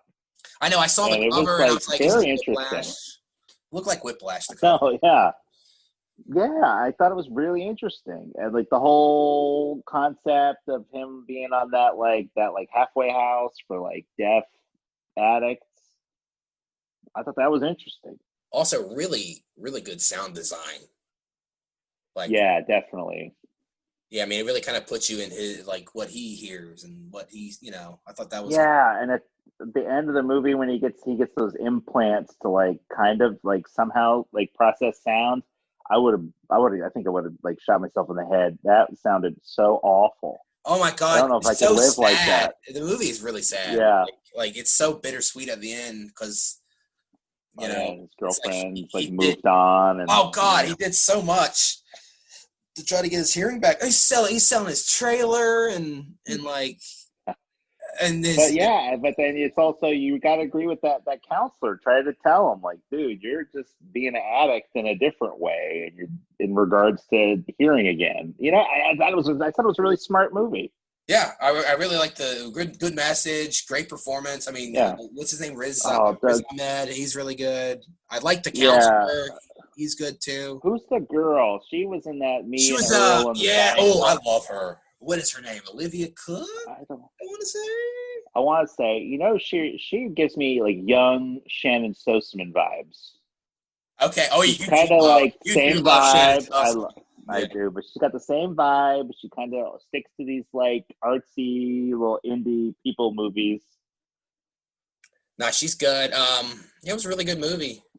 Yeah, I mean, God, and he really started to bond with those people at that yeah, and then he freaked out and threw it all away. Oh, it's such a good movie, and it just ended. I like that. That's what I like about these little movies. They told the story they needed to tell, and then it's over. No, they don't drag on. Don't overstay their welcome. Yeah, no, I really like that one. Let's see here. Okay, you're the Pixar guy. Soul. I'm gonna let you take the lead on this. Oh my God, this movie was above and beyond. So it's directed by Pete Docter, who's made a bunch of other Pixar movies, Monsters Inc. But lately, this one, he also did Inside Out, which was another super deep take on just humanity. But this one's all about so this character's a jazz musician and he dies, and then he looks back at his life, sees it's not where it doesn't feel like he lived it. It's really fucking deep. Oh, I actually did. But watch then you also get all the cartoon. Oh, you did? Yeah, I was I'm not the biggest Pixar guy, and I liked it. I thought it was cute. It checked all the boxes. Had a great message. Yeah, I just thought it was really cool how they did what the afterlife looks like. That was my favorite part of the movie. Very creative. Yeah, the before life part. I thought this was super Pixar. It was it took a really complicated subject but made it simple to understand, which I think the screenwriters should get super kudos for that. Yeah. But yeah, I mean, this Pete Docter, what's he gonna do next? I mean, he did Inside Out, which is one of my favorite movies of all time, which is just about human emotions, and now he's done a movie about the afterlife. What does he do next? He's gonna do God the movie? Cars 4. Cars 4. Like why the cars are sentient and like what makes them live. Nah, like I thought this movie was good. It wasn't as good as Cars 2. It was a little better than Cars 3. But not as good. I'm not gonna sit here and hate on Cars 3. You got Disney Plus, watch Cars 3. It's actually like a pretty good time. I mean, I like Pixar movies. I don't know. It's one of those things. If like Molly, she wants to watch it, I'll be like, all right. She loves Moana and like, what's it? Coco was really good. Oh yeah. Coco was amazing. It's become one of my new like Halloween movies. No, I thought this was like. I saw on your year-end list on Letterboxd you had Onward on there. I was shocked. I liked Onward. Really? I didn't. I wasn't super crazy about it. Well, that list, all that list thought it was a little over dramatic. All that list was just all the movies I've seen. Oh, okay. I saw. Yeah, I'm not gonna have 20. I went. I'm not gonna have the wrong Missy on my best. I saw wrong Missy at 19. I said, I guess you only saw 19 movies. That makes sense. All that list was just like all the movies I saw this year. I haven't seen a lot. I've only seen like 20. No, there wasn't that many to see, to be honest. You really had to search this year. No, you did. Okay, I'll talk about Tenet really briefly. What's funny? I don't know if you ask me what this movie's about. I don't know if I could tell you. See, and I don't know. See, I'm starting to get fed up with these kind of movies. I don't know. You have to sell it to me. Well, okay, yeah. So, obviously Christopher Nolan. We should probably talk about him a little bit. He very outspoken against this streaming. These movies landing on streaming. Yeah, he says something like, "People went to bed knowing they worked for the best studio, and they woke up now knowing that they work for the worst streaming service." I'm like, over dramatic. I get kind of where he's coming from. He's an auteur. Obviously, he feels that you should see a movie in the movie theater. I get it. He likes to push the technology. He loves his IMAX. So I get where he's coming from. But it's kind of ironic. The movie that was supposed to save theaters kind of killed them. Yeah, exactly. And I think it killed WB in a way, too. They took a huge loss on this movie. What was he expecting, though? Like, I don't... Because he's the one. He's the one that, really pushed for this. I don't think Warner Brothers wanted to. And Warner Brothers just straight up said, the reason why we're putting our movies on streaming is because Tenet bombed. So yeah, when did it come out? Like in August? It was like in. It came out in September. Yeah. I actually saw it in theaters, and I will say, and it was awesome because it was like me and like one other dude in the theater. I went to MacArthur Mall. I saw it on a big IMAX screen at like 11 o'clock in the morning, and it was just lovely. And I gotta say, like the presentation, like the IMAX, the sound, it really, it was a movie worth seeing in theaters. Like, I get it. I get where he's coming from. But at the same time, just nobody cares, especially now with everything going on. Yeah, but what is it about? That's what I'm saying. What is this movie even about? Okay, I'm going to try to explain this. So, you have, okay, basically, it's time travel. They are able to go back in time, and there's this machine that allows them to go back in time, and basically Kenneth Branagh is the bad guy, and he's got this device that will basically reverse time to the point where the world just doesn't exist anymore. So the world is gonna end. And what's his name? John David Washington and Robert Pattinson kind of have to stop him. That's in the simplest way I can describe it.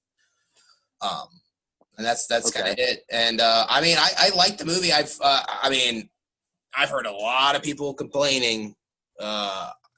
I've heard a lot of people complain about the characters just aren't really well developed or interesting.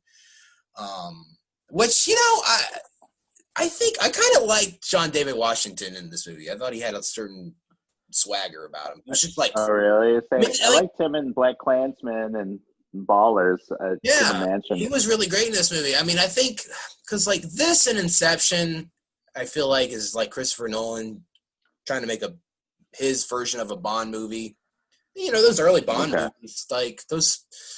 You know, Bond's not the most well-developed character in those early movies. So I think sometimes if you just have like a cool character, that's fine. I think this is one of those movies. It's not really about the character. It's really more plot-driven. And then I think a lot of people just found it confusing. I myself, when I saw it, I immediately went home and read a Wikipedia synopsis and watched a couple of YouTube videos, like breakdowns and theories. So I do think it's a movie that requires multiple viewings, and I think that's a lot. I've heard that too. It's like, well, should you watch a movie so many times just so you can like it? Which is valid. I think that's a good argument. Yeah. I've also heard people say this is the most Christopher Nolan, the Nolianest Nolan movie ever, which I also agree. I liked it. I like Nolan. I mean, I like his movies. I mean, yeah, if you don't like Nolan, you're not gonna like this. I thought it was really good. Well made. Like the score. I mean, the cinematography. Like I thought the action was really good. I liked it. But I understand it's not for everybody. I would recommend watching it. Okay. I swear he's getting too overindulgent with his movies. Like, dude, have a good story. Well, it's we all liked about his old ones. Yeah, well, it is a good story, but I just feel like it's a little bit exposition heavy. Oh yeah. Because I was thinking of a scene in Inception where that movie's kind of a lot of exposition, a lot of explaining things. But think of that scene with Leonardo DiCaprio and Elliot Page, where they're like walking. He's like kind of explaining everything to her, and they're in that dream world, and like the city's folding and stuff. Yeah, and a lot of this movie is just like people talking, and it's just just a lot to process. Okay. But I don't know. I liked it. I understand why people wouldn't. I don't know. I would check it out. All right. Okay. All right. We got two more. All right. Wonder Woman 84. Oof. Dude, I really wanted to love this movie because it's another hero movie set in the 80s, which I think these heroes look the coolest in like an 80s setting. They didn't use the 80s setting to its potential, I thought. No cool songs or anything. No. So bummed. That, and it was like, I liked the last one was setting up like Wonder Woman, introducing her to like the real world. So I thought this one would be fun. She's established, was it like 80, 70, 60 years has gone by since the first one. So I figured, it would just be like a fun adventure movie. We got that. And then so. Okay, so this movie, I was telling you how I was like kind of watching the Joel Schumacher Batman movies, and it's not as bad as a Joel Schumacher movie, but it's like I was kind of getting some Joel Schumacher vibes, where like the villains are like so like just hamming it up, and they're so over the top. Like Pedro Pascal is awful in this movie. Oh, see, I actually kind of liked him. You liked him? He was just too much. Too much. He wasn't like dark and brooding. I thought that, but then I thought Kristen Wiig was unnecessary. It's like, well, what do you do with the cheetah? Like in the 50s, she was just some chick who dressed up like a cheetah and fought Wonder Woman. Well, you can't do that. But if you go the other way, well, then she's ripped out of Cats. She's in a jail. So it's like, I just think the cheetah is just one of those characters that just does not translate well to a movie. And I know the cheetah's an arch nemesis. Yeah. I liked the original idea. I thought was interesting, where she just, makes a blasé wish. I wish I could be like her. And then to find out, oh shit, this woman's like Wonder Woman and has powers. Like, I felt like that should have made her the only villain, because I thought that was an interesting storyline on its own. get rid of the Pedro Pascal character, and she just finds the rock. Yeah, and just like you have this whole or whatever. Yeah, she has the wishes, and it turns into a cheater for whatever reason. But I don't know. Yeah, just it's like this. Like now she's finding out that her friend is Wonder Woman. She's got powers. Now she's got powers. I thought that was kind of like an interesting plot line in itself. That got kind of. I felt like they kind of just like dropped most of it there by halfway through the movie because they were so caught up on the whole wishes thing. I didn't like the wish story. I just thought like it's so out there and bizarre. Like we're wishing. I think it was cool at first when it was like small scale, but then when it's large scale, all over the world. Yeah, I wish you were dead, and he just drops dead. Like, yeah, I was like, okay, like we should have done like a couple wishes tops, not like him doing wishes for the whole world at some point. I was like, then it turned into Jim Carrey the Riddler with the whole him going on TV, and it's like that's what I was saying. You remember that? Yeah, he's like stealing everybody's like mind and stuff. Mm-hmm. I don't know. I feel like I have a theory because everybody in the first movie loved Chris Pine, like that romance. Okay, romance from the first one, and then the fish out of water humor is what made that first movie great. And I think they're like, well, fuck, how do we bring Chris Pine back? Well, we'll do this wish thing. I think I think that's what it was. And that was weird, too. Yeah. I've heard a lot of people bring this up. Like, why did he have to take over somebody's body? Like, why couldn't he just show up? That was weird. Yeah, it felt like... Because she's, like, fucking him, but she's, like, not really fucking him. She's fucking another man. And then also... At the end, the guy shows up, and I thought, is she going to keep fucking that guy? Right, it's just like it's weird, and then it's like, well, what about that guy though? Like he has a life and a job and an apartment. Like what? Like I thought, it's kind of fucked up. Like damn, Wonder Woman, you just like kind of killed that guy. Yeah, you made it overcomplicated. Why don't you just like have Chris Pine just show up? Yeah, that was weird. It was very. But I mean, I would say, I did like the montage where he was like trying on stuff. And, like I like the fish out of water humor with him. Stuff that worked from the first movie worked in this movie. Their relationship is just, like the strongest aspect of these movies. I don't know what the fuck they're gonna do for the third movie because you can't bring it back yet. They need to lighten up Wonder Woman's character. She was a little too like, all right. And the ending, a little bit of a. The ending was cringy as hell when she like lassos him and she's just like says this like speech. It was kind of like Drago's speech or Rocky's speech from Rocky 4. If you can change and Wiz can change, then Wiz also can change. I was getting Rocky 4 vibes, like you know, she's English isn't her first language. She's got a bit of an accent, you know, and Rocky doesn't sound intelligent. So, and she's saying this big, long, drawn-out speech, and she's talking to everybody all over the world. I think, right? I don't know. Yeah, because he's still on the TV, I guess. Yeah. I thought it was some cool moments. So I thought what's that? I was gonna say I thought the movie had some cool moments. The scene with the invisible plane I thought was well done, as well as it could have been. Kind of. It's like You could just tell the screenwriters were like, okay, well, they're in a jet. Well, Wonder Woman has an invisible jet. Well, how do we make the jet invisible? And then she's at some offhand line like, well, I was practicing to make a coffee mug disappear. I've never made anything. It's just like, okay. Yeah. And also, it was a little excessive, I'll say, because they never mentioned that power ever again for the rest of the movie. Also, it didn't come into play. He's a World War I fighter pilot. How the fuck does he know how to fly like a modern jet?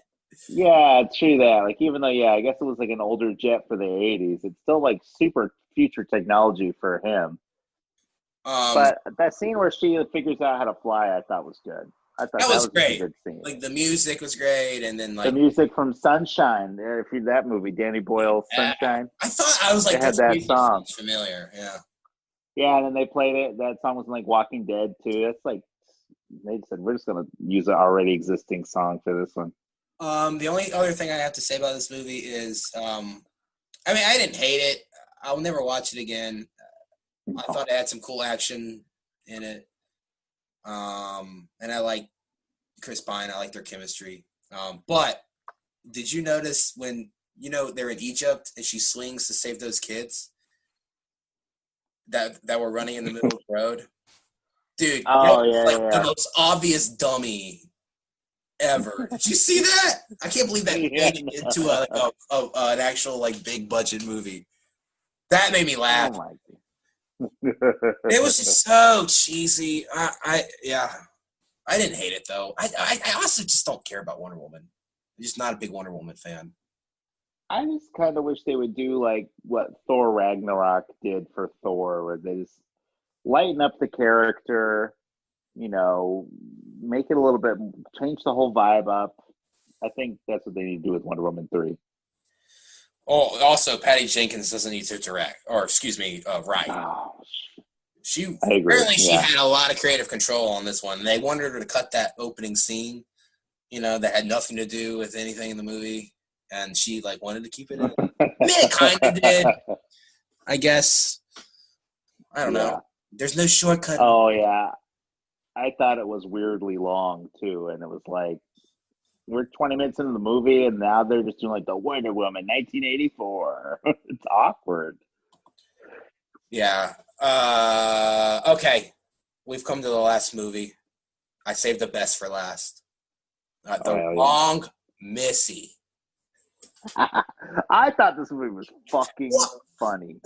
That's on you. That's on me, I guess. Yeah, this was like early into the pandemic, and I've tried to avoid these like Happy Madison movies, these Adam Sandler movies. I mean, I know Adam Sandler isn't in the movie, but it's got his paw prints all over it. If you're friends with Adam Sandler, I mean, you're always gonna have work. I guess this movie just reminded me of like old comedy movies where it was like really raunchy and like really like immature humor. And we haven't had one of those in a while, and it just felt good. And I guess they found the way to do it without it being offensive. Is you have the woman be like the crass, like gross comic, and have the guy be like the straight. There's just so much wrong with this movie. It's like first of all, Lauren Lapkus, this character is the most irritating. It's the most irritating character I've seen in a film in I don't know, a long time. Oh really? I thought she was funny. I don't know. I thought she was hilarious. At some points, yeah, it was too much. Where I'm like, okay, is this woman just like not all up there? What's going on here? Well, the opening scene when they go on that date, I was like, oh, this is kind of like a funny scene on its own. And then like it struck, because I didn't know what the movie was about. And then you realize like, oh shit, like this is gonna be the whole movie. And I was just like, I can't do this. I did finish it though. But it's just really weird. And like David Spade is so miscast. I've never been a big David Spade guy. He's like 25 years older than her. It's just like, what? And then like she fucking rapes him. She does. Yes. That's what I say. I think that's how they get away with all this kind of humor now. I was thinking about that too. It's like, because like remember like I don't know like Revenge of the Nerds and like Porky's like the legitimate rape scene in Revenge of the Nerds. Rape was played for comedy in those movies. And now but now it's like, oh well, if a woman does it, we get away with it. I just thought that was interesting. The shit she said was like so like overly sexual. It was like hilarious. Oh my god! I thought it just felt good to have like a raunchy comedy again. I don't know, because you just thought they don't make them anymore. It's just like I don't know. She was too annoying where it's just like I couldn't like get on her side, and it's like the catalyst for them falling in love is that she hypnotizes his boss to get him a promotion, and that's what makes them fall in love. It's so fucked up. And then she like jerks him off in an airplane, and then she like I want to say she like does she drug him at one point? I can't I remember. It's think been a while. so. I can't. I gotta watch it again. But yeah, there's all I think kinds of she weird drugs him things. and then rapes him. I'm pretty sure that happened. Say, I gotta watch it again. I don't want to co-sign that And yet. then it's like she falls off a cliff, like which is a good like 300 feet, and then she like doesn't die. So that was bizarre. Yeah, I mean, it was an Adam Sandler movie though. Like, it's still the same rules applied, I guess. And Yeah, then who cares? the only other thing I don't know. Like the whole movie, it's like, well, you had like a really great girl with that other lady that you bonded with. I don't know why he didn't get with her. I don't know. Because she didn't bring out this spontaneous side in him that the wrong Missy did. And then I don't know, like I don't know what Rob Schneider, I don't know what accent he was doing in that movie. God, he was in that movie. Oh my God, I love it. There was this like movie where it was like when the guy got his fortune read, and it was like you'll die in a plane crash, and he's like, "Oh shit, how did I get off this island?" Oh my God, that movie was the shit. I don't know. I'm gonna watch it again. I thought it was so funny. The only thing I did find kind of funny is like when the boss, like he is like hypnotized, and then he like makes him do job interviews with like just Yeah, he did that like that was the only part of the movie like, that like kind of made me laugh. Yeah, he did like that kid's birthday party, which was like straight out of Billy Madison. Yeah. And what else? The only other thing I gotta say about this movie is Jesus Christ, Nick Swartzen. Dude, he's looking rough. He looks like shit. Going drugs or something. I don't get how that dude's still in that Sandler gang at this point. Like, what does he bring into the table? He looks rough. He's got the coke bloat. Like, yeah, he can tell he don't take care of himself. He looks like Bobby Lee. Bobby Lee got the same look going on. There's one movie where like Rob Schneider like was high and like wanted to look at somebody's dick in the movie. I can't remember. This movie fucking sucked. I hated this movie so much. But it was like it was like Trainwreck, but it was like fascinating. Like I was just like every decision, everything that happened was just so bizarre. It did keep me entertained, and I did not forget it. You know, like as bad as it was unforgettable. Yeah, I try to watch the Hulu Halloween thing, Hubie Halloween. Oh, the Hubie Halloween. That movie was such dog shit. But supposedly, it didn't even feel like it was a real movie. It felt like they made it for like a paycheck or I don't know. The movie just didn't seem like it was a real movie. I started watching it and I just like, okay, like Adam Sandler's retarded. I'm gonna go to bed. Like I get the gist. Okay. That's the list. I mean, any quick hits, any honorable mentions? I'm gonna say that Happiest Season movie with Kristen Stewart was one of the most dog shit movies I've ever seen. I saw that too. But it felt like it got a pass because it was like a PC, movie about a lesbian relationship. But it didn't forgive Kristen Stewart's shitty fucking alien and human skin acting she was doing in it. Oh, Lauren Lapkus is also in that movie for like a brief scene, a random scene. You know what I'm talking about? Yeah. I was like, why is this in the movie? And then like they're doing this bit. I just fucking hate when it was like an improv scene that was just shoved in there for no reason. Yeah. Okay. Yeah. That and there's like this. Anytime I was just watching Kristen Stewart, just her trying to like any scene where she was in it but she wasn't talking. It was like she just looked so uncomfortable and like she just didn't know what to do with her hands or she's just so awkward. That's her in a nutshell. I watched it's funny, when I went to the beach this summer with my family, we did an episode on Twilight, me, Madison, and Bailey, and we ended up watching like all the Twilight movies, and she's so fucking bad. She's so weird. just like her mannerisms, and I like just her facial expressions. I know the character of Bella is supposed to be kind of awkward, but like she's weird. Very weird. Yeah, she is a weirdo, and then that movie could have been good just with anybody but her. Well, I feel like she dragged that whole ensemble down. It follows the same tropes, and I watched The Family Stone recently. And it does the same thing the Family Stone does, where it's like Somebody spills something on somebody. Somebody gets angry.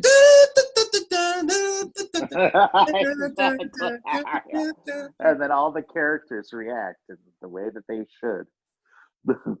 Yeah, no, that movie, it was forgettable. Oh, okay. I did watch movies. Some quick hits. Disney Plus has some real stinkers on it. There's one called Magic Camp with Adam Devine and Gillian Jacobs, where they teach like a summer camp for magic kids. And it's worth watching in the fact that it's probably the corniest piece of dog shit. And then there's another movie at Disney Plus called Stargirl, and it's like that girl she's like a singer. She wanted to be Taylor Swift. In this movie, God, you have to watch it, Barrett. Oh my God. And it's just so dog shit. Is it called Stargirl? Stargirl. Okay. It's about this dumbass girl who thinks that she's so like unique and different, and she thinks she's this people person. Well, she tries to do good deeds for people. The literal ending of the movie is this one girl calls her out and says, "You think you do all these good things for people, but really you're just doing good things for yourself, and you don't care what other people do." So basically, Stargirl gets called out for being a fucking asshole, and then she leaves town. She's so embarrassed, she literally moves away, and then the movie ends. This movie is straight up dog shit. I'm gonna watch this. Any other quick hits? And then one other one. I watched a lot of teen movies this year. On Amazon Prime, there's this movie called Chemical Heart starring Lily Reinhart, who's a total fox, and some other guy. And it's the worst like teen melodrama movie I think I've ever seen. Okay. That's just on Disney Plus. No, the Chemical Hearts is on Amazon Prime.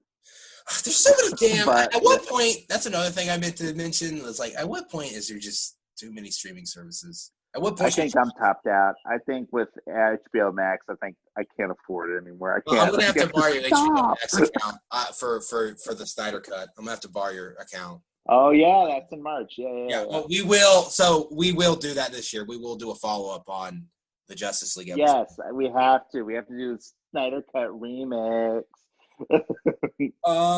Any other quick hits from you? No, I think those were mine. Those were my biggest. Quick hits. The Trial of Chicago 7. I don't have a lot to say. Oh. I mean, what can you say? It's Aaron Sorkin. He's one of the greatest screenwriters of our time.